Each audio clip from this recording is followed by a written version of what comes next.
Hawak ko po lahat yung mga gawa-gawa nilang barangay blatter. Sandali, ikat kita dyan. Gawa-gawa nila yung kwan, yung mga, Ito hindi nga, gawa-gawa nila. May complaint naman nagpa-record na sinakal ninyo.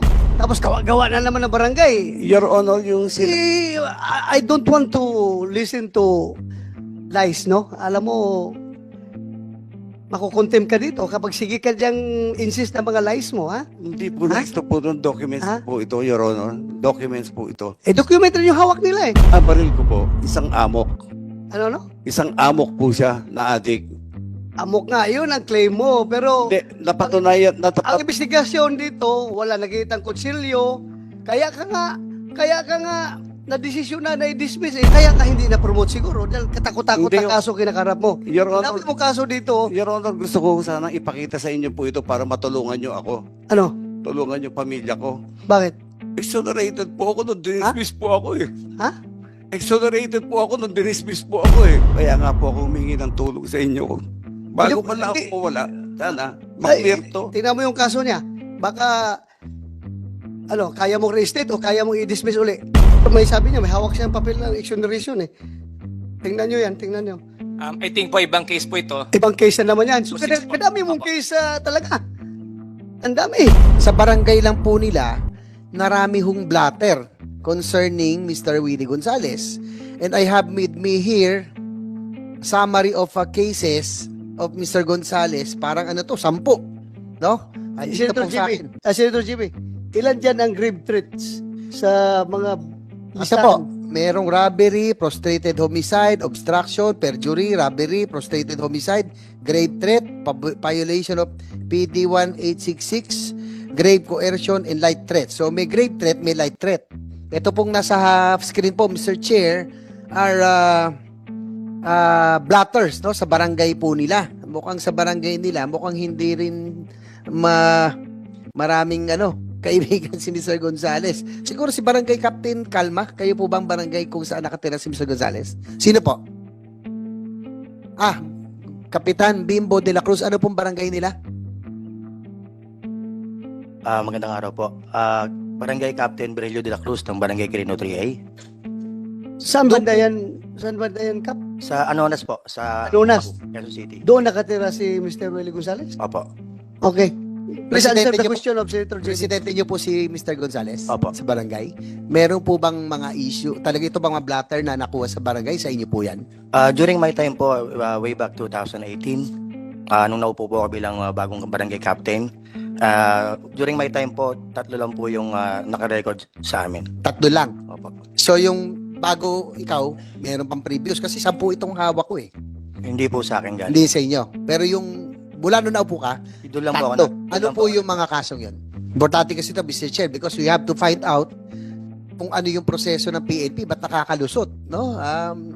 May neuro test, psychological test, anger management ito eh. Mr. De La Cruz, Kapitan, sige po, pakisalaysay kung ano yung mga yung mga kaso ni Mr. De Gonzales. Alam mo po is may tumawag po sa 911 or let's say 122 sa Quezon City. May tumatagas daw po na langis sa may Dawe Street. So agad naman pong pumunta ang ating mga kapulisan. At pagdating nga po doon, ang sinabi po ni Sir Wilfredo Gonzales ay pinagmumura niya si Kagawad Raul Navera na mga PI, bakit sila tumawag ng pulis. Gawad niyo po siya? Sa barangay niyo po ito? Opo. Yun lang po. Yung pangalawa, yung tatlo pangalawa yan, di po. ba? Tatlo. So yung kagawad mismo ang pinagmumura ni Mr. Gonzales? Ayon po sa nakasulat sa blatter. Sige. Pangalawa? Yung pangalawa naman po, ang complainant po ay si Janabel Mamarodlo sa taga Barangay Libis, Quezon City. Ang respondent po ay si Sir Willie Gonzales. Ang kwento naman po nito is, to make it short, pumarada po siya sa harapan ng HQ, headquarters ni Ma'am Kate Coseteng para humingi ng medical assistance. Pagdating sa harap, pinuntahan daw po siya ni Sir Wilfredo Gonzales at pinalipat niya yung motor. Humingi naman siya ng pasensya. Bigla na lang daw po siyang sinakal. Pati rin po yung anak niya na kasama po. At Sino yung sumakay? Yung anak ni Mr. Gonzales? ayon po sa nakasulat, si Sir Wilfredo po ang sumakal. Tapos nalaglag po yung cellphone ng tao. Nabasag po yung cellphone. So, dalawa sila magkasama. Ayun Sino po yung sa anak? kuya. Anak Ayun ni po. Willie Gonzales. Opo. So, sinakal siya. Opo. Okay. Yung isa naman po, February po, 2021 din po. Maiksi lang po itong kwentong to. Ang complainant po is Perfecto Pontanilla, BPS ako po. Noong time na yon, ang respondent po is si Sir Willie Gonzales. Pagdaan daw po niya sa dao, nakita raw po niya si Sir Willie sa oras na yon at may kinakausap si Ate Banji at nagsabi sa tao na sino ang nagmomonitor ng CCTV sa barangay. Galit na patanong at may mura at sinabi, pag natsyempuhan ko yan, patayan. Ilan po, Your Honor? Mr. Chair, tatanungin ko lang si Mr. Gonzales kasi meron ako ritong news article, March 16, 2001. Obilya, 9 other cops get death penalty for bribery. In fact, sa news article na ito, kinoment ka pa po ng judge. Kayo po ba yung PO3 Wilfredo Gonzales? Tama ho ba? Yes, Your Honor. Ako po yung whistleblower ng drug recycling sa loob ng Philippine National Police that time. Opo, kasi ito nga po, sabi ni Judge Peralta, he commended witnesses PO3 Wilfredo Gonzales and SPO3 Renato Resurrection for mastering the courage to expose an anomaly against their colleagues and superiors. Kumbaga, yung mga senior officers mo, kayo po ang nag-witness at kumbaga kayo ang nagsabi na talaga may nangyaring bribery. Tama ho ba? Yes, Your Honor. Ito pa, continue. Two men who were Obilla's subordinates had blown the whistle on the bribe. Gonzales testified that Obilla tried to give him 15,000 as his share but he refused to take the money. Without them, the anomaly could not have been unearthed and the perpetrators could have gone unpunished.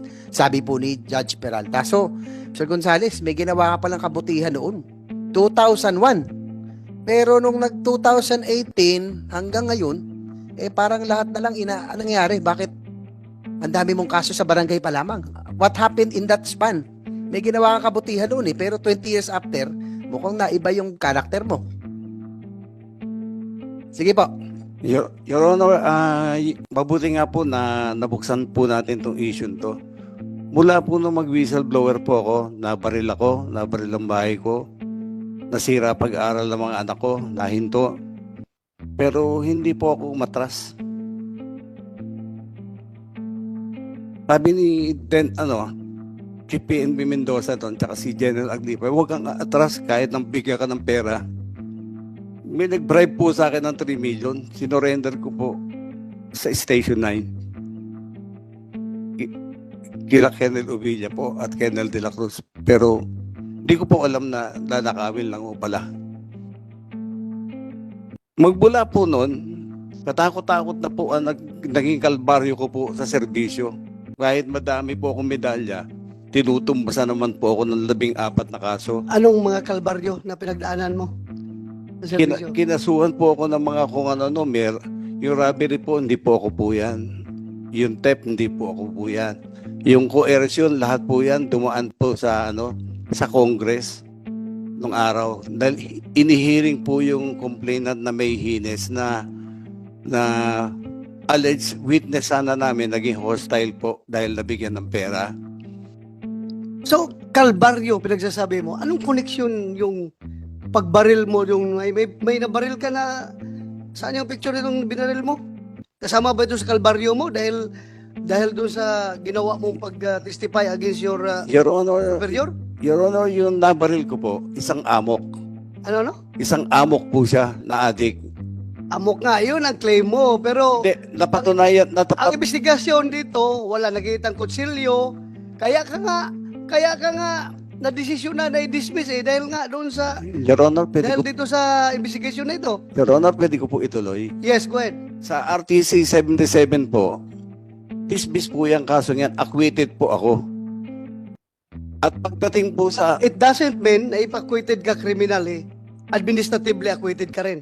No, it doesn't follow because sa korte, sa criminal case, ang kailangan dyan is proof beyond reasonable doubt. Pwede po. Sa administrative is only preponderance of evidence. Yes, Your Honor. So yan ha, kaya you correct your Pwede ko, understanding ha. yes, Your Honor. Yeah. Pwede Continue. ko pong ituloy, Your Honor. Nagkaroon po ng full-blown investigation ito sa PNP. Uma-attend po kami ng hearing at ng abogado ko, si Atty. Bayubay, Kik, then Captain Dio. Uma-attend po ako ng hearing, nung summary hearing sa custodial unit po siya naka-assign, si Captain Dio. Now, Colonel Dio of IAS daw po. Ngayon, 4 times, may receive po, may radio message, registered ano, hindi naman po uma-attend po yung complainant ko. Nung malaman namin, kaya pala hindi uma-attend, hindi naman ata na ibibigay ng kamag-anak ni Ovilia, hinahatulan ng bitay. Alleged po yung dapat ibayad sa kanya para umattend. Kaya po muna sa ating Anong Calvario, connection, sandali ha? Anong connection ni Obilia doon na ikaw nagbaril ng tao? kasi yung lawyer po na kila Ovilia po, yun po yung nagbabalak umattend nun doon sa summary hearing ko, pero hindi po tumuloy dahil hindi ho ata paid. So in short po, At least, oh, those are all your assumptions ha? Those are all your assumptions. Sige, go ahead. yes, Your Honor. After full-blown investigation po ito, after 4 hearings na hindi po uma-attend yung kabilang party, nag-request po kami kay Captain Dio at saka yung lawyer ko ng resolution. Kung anong resolution niya, dapat i-drop and close niya na po. Nagtataka po ako, ting pupunta po kami ng lawyer ko, sinasabi ni Captain Dio, he submitted his resolution to the IDM. But on 2013, I was surprised. One Colonel Pusana called me up and said, mag-submit ka lahat ng documents ng Huertas case. Mag-submit ka lahat dito ng Huertas case folder. Kasi wala ako hawak.